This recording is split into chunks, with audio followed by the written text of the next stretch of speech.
जय Hind. GS nexus current affair series में आपका स्वागत है।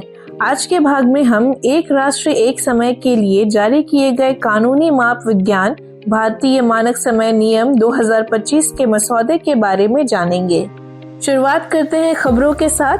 सरकार ने ऐतिहासिक नियम पेश किए हैं जिनका उद्देश्य भारत के सभी क्षेत्रों में भारतीय मानक समय के उपयोग को मानकीकृत और अनिवार्य बनाना है, जो रणनीतिक, गैर रणनीतिक, औद्योगिक और सामाजिक अनुप्रयोगों के लिए एक एकीकृत और सटीक समय निर्धारण ढांचा प्रदान करता है। एक भारत एक समय पहल का मसौदा उपभोक्ता मामलों के विभाग द्वारा राष्ट्रीय भौतिक प्रयोगशाला और भारतीय अंतरिक्ष अनुसंधान संगठन की मदद से तैयार किया गया है। अब हम इसकी पृष्ठभूमि को जानते हैं। देश भले ही भारतीय मानक समय पर चल रहा हो, लेकिन सटीक समय जीपीएस उपग्रहों द्वारा मिलीसेकंड तक निर्धारित किया जाता है और यह समन्वित सार्वभौमिक समय से जुड़ा होता है। अगले कुछ महीनों में यह बदलने वाला है क्योंकि नेविगेशन विद इंडियन कॉन्स्टेलेशन संदर्भ समय प्रदान करने के लिए राष्ट्रीय भौतिक प्रयोगशाला से लिंक होगा। फरीदाबाद की एक प्रयोगशाला को नाविक से समय मिलेगा, जिसे ऑप्टिक फाइबर लिंक के माध्यम से 4 अन्य केंद्रों अहमदाबाद, बेंगलुरु, भुवनेश्वर और गुवाहाटी के साथ साझा किया जाएगा, जिनमें से प्रत्येक में एक परमाणु घड़ी होगी। अब हम एक राष्ट्र एक समय के महत्व को जानते हैं। पहला, इस पहल का उद्देश्य देश की आत्मनिर्भरता और सुरक्षित समय प्रणाली सुनिश्चित करने के लिए समय समन्वयन के लिए भारत की अपनी क्षेत्रीय नेविगेशन प्रणाली का उपयोग करना है। दूसरा, परमाणु घड़ियों का प्रयोग यह सुनिश्चित करेगा कि डिजिटल घड़ियों, स्मार्टफोन और लैपटॉप पर दिखाया गया समय परमाणु घड़ियों पर आधारित हो, न कि सेवा प्रदाताओं द्वारा जीपीएस से जुड़े कई स्रोतों से डेटा एक्सेस करने पर। जल्द ही क्षेत्रीय केंद्र सभी अंतिम उपयोगकर्ताओं को समय प्रसारित करेंगे, जिसके परिणाम स्वरूप एक राष्ट्र एक समय होगा।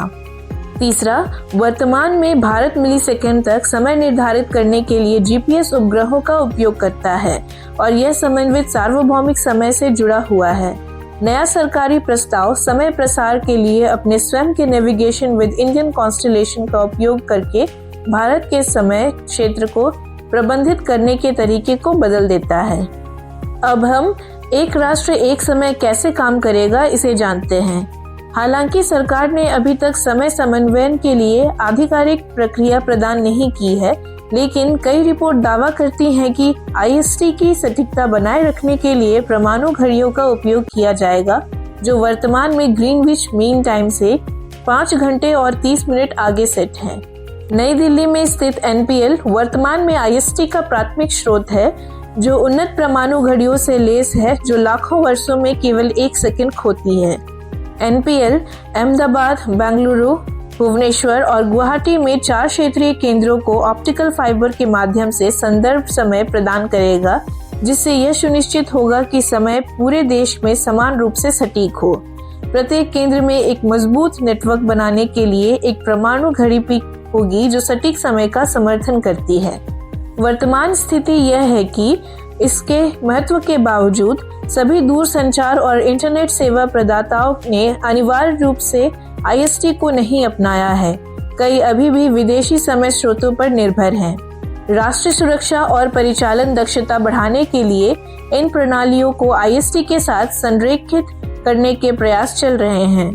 परमाणु घड़ियों की तैनाती के बाद डिजिटल घड़ियों, स्मार्टफोन और लैपटॉप पर दिखाए जाने वाले समय जीपीएस से जुड़े कई स्रोतों से डेटा एक्सेस करने वाले सेवा प्रदाताओं के बजाय उन पर आधारित होगा।